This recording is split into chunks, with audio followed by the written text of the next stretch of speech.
it's Mindset Day, and today I want to talk about inspiration, or having no inspiration. What do you do? Often a student will say, I'm not inspired to practice, I don't feel like it, I'm not motivated. And there's a few things you can do. The first thing, and I say this often, on my Instagram, I have it set up to inspire me. So I have a little folder called To Inspire. And what I'll do is I'll save any video that I think is amazing and is teaching me something cool or inspiring me to play. So I'll put them all in this folder. So if I'm feeling a bit flat and not sure what to do, I'll look in this folder and guaranteed within 1 or 2 videos, I'll be like, God, that's it. That's what I'm going to do. I'm going to try this thing.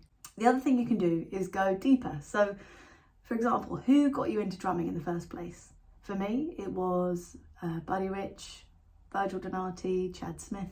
So what I'll do is I'll go and look at videos from back then.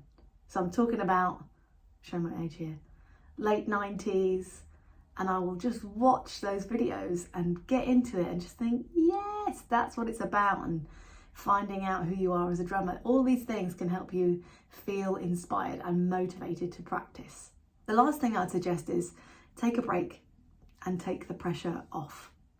I find that pressure is not necessarily the thing that is going to make you feel inspired. It can make inspiration just die a death. So take a break, go for a walk in nature, have a shower, do some exercise, do something else. Something else that is going to make you feel good and take your mind away. Because often you can find inspiration in doing something completely different.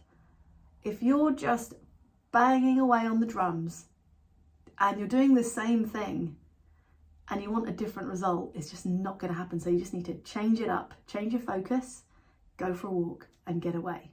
And often, as I said, a sound of, I don't know, like for me, I've had it where I'm walking and I can hear a train and I just think tick, tick, tick, tick, tick, tick, and then I think, oh cool, I could create a cool beat with that. You can find inspiration in the craziest places, and it's often when you're not looking for it. I think you need to come back to the drums and sometimes push through by the earlier methods I'm suggesting. Watch a video, get into that young version of you or the earlier version of you when you just discovered drums, and I think all those things combined can really set you off and help you out.